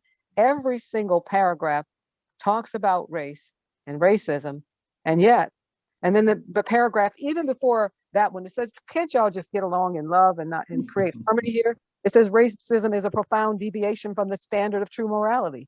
It deprives a portion of humanity of the opportunities to cultivate and express the full range of their capability. So one of the ways that we get around people quote slinging, they call it spiritual bypassing, is to say, where did you read that? Let's read that together. Let's read it in its whole context. What came before it? What came after it? Who was the guardian or the house referring to? Was it a letter to an individual? I think we have to train people and not just pull out one little line and use it as a weapon. And the way we do that is, let's study that together, because I read that and I didn't exactly get that. Now, Baha'u'llah says there's 72 meanings and everything. So maybe, we put it together and we'll maybe get some truth. I don't see it quite that way. Can we study that together? That might be one way of doing it. And finally, I'd like to say, if we want to talk about love, yes, that's a reciprocal activity. We know that even to consult, to come together, people want to consult about race. That requires 100 times more consideration, 100 times more wisdom. Well, we can't consult unless, if you read about consultation, it says we must have absolute love. Actually, absolute love is a prerequisite to having that conversation that's going to require 100 times more consideration and wisdom. And if we start off with prayer and we have proximity and we can think about reciprocity, and if we have that intimate, spontaneous kind of thing, we're going to get there. But it's a whole lot. It's not for the faint of heart. It's not an easy thing. You're going through that. It's going to be like a minefield, but by God, when you get there, the richness that you will be able to have with those diverse friendships is something that you will appreciate all of this. It's like the labor, and then you get the baby. Yeah, the labor was tough, but the baby was worth it. Finally, Baha'u'llah says, "Love me that I may love thee. If thou lovest me not, my love can in no wise reach thee." Now think about that. If Baha'u'llah's love, being chosen by the Almighty, one ethereal being in thousands of years, if that person with that power, his love can't reach us if we don't love him back, how can you expect us mere mortals? So we can love all we want to as pupils of the eye and be loving and whatever, but if you don't love us back, there's no connection. And if there's no love, there's no consultation. If there's no love, we get no wisdom. We get no love. We cannot bring about this oneness of humanity. So think love, but don't think love as just some kind of word. I love you. I love you. Love has to have some justice behind it, and no hypocrisy, and that there's a spontaneous longing to be together. We feel the truth. You want to. That's all you have to do is get real. Y'all call this get real? Well, that's the real truth there. Be real. Don't be hypocritical. You get rid of your unconscious sense of superiority, patronizing ways. You work on that stuff, and then we'll see that. And in a corresponding effort, you're going to see the warmth of our response. We're going to get rid of our suspicion, and we'll bring about the kingdom of God on earth that we are destined to all play a part in. That's it. Bravo, Barbara. Beautiful, beautiful, beautiful, beautiful. We're getting to the close. I just wanted to share 2 seconds on something that Barbara hit on and something that Masud hit on, and something so important. It's this aspect of seeing, when she said, "Love me that I may love thee." Love me that I may love thee. This is from Baha'u'llah in the Hidden Words. Baha'u'llah is saying, "Love me." And how many times that he says, "I have created thee in mine image." So if we are in the image of God, right, we should see Baha'u'llah, that essence, that divine, that we should see God in everyone. When he says, "At any point of contention, see me standing before thee, powerful and strong." How can we see Baha'u'llah? No, we should see the image of God. We should see him powerful and strong. We should see the image of God burning in their heart. The vibrating influence of this creative and transformative day should burn within us. This is something, and this is something how, when dear Barbara was talking, this faith should move us. Every atom of our body should vibrate with this influence, and so be stirred and so be influenced that our atoms become fire and ablaze. When Barbara was speaking, how can we influence hearts? How can we do this? How can we do this?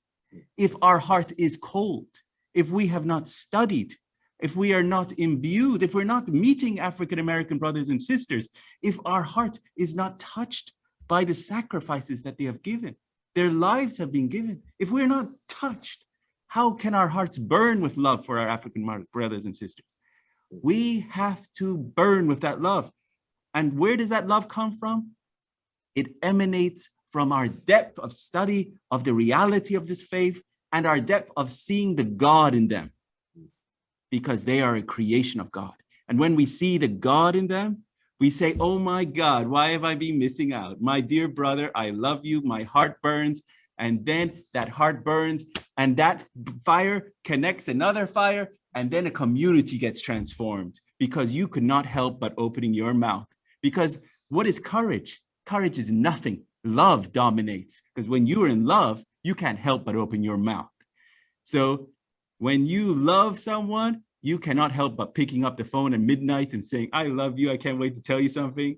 That's love. You know, if you truly love your brothers and sisters, your African-American brothers and sisters, you can't help but make an event, make it something sincerely happen because you love them. It's reality. That's how I feel. But dear friends, we're getting to our close. I love you. I'm so proud. This is our first session. We're going to have another session next week. I want to first give our dear Masud Olufani a really honest to God, heartfelt appreciation for your time. We love you so much and thank you so much. And Hodajan, as always, you unmute yourself. We love you so much. You've created a space, a forum for something that we hope can bridge and bring hearts together. So we want to thank you also. And all the dear friends, Barbara, we love you and thank you for accompanying us, empowering us, supporting us on this journey. Thank you so much. So when is our next one? Yes, so excited and so excited. Our next one is on the 11th, okay? Same time, same place. Okay, different Zoom link, but that will come out. But it is Bob Henderson, not the Robert C. Henderson, but Bob Henderson, the great police, the great former police, 26 years in the police force. So he's going to be here next week, and we look forward to having you. Please, dear friends, invite. We want to have this more diversity, more friends, more Persians here, so we can create a wave of energy throughout this community. Thank you. Friends, I just want to say in closing, you know, no culture is perfect. The Black community's got stuff we got to work on too. Every culture has stuff they got to work on, but this is all part of the work of us coming together and having these honest dialogues and sharing and entering a space of love and a sincere desire to want to grow and to change. So I just want to say that because that is the reality that Baha'u'llah tells us, that as long as the qualities of diversity of the human family is part of creation, those things that are consistent with the revelation of God, we keep those cultural expressions. Those things that are not, we shed and we get rid of. And no culture is completely problem-free. All cultures have issues. So I just want to be clear about that. Thank you guys so much. Love y'all. Have a great rest of the day, guys. Thank you. Aloha. Take care. Bye, guys. So much. Allow Masud.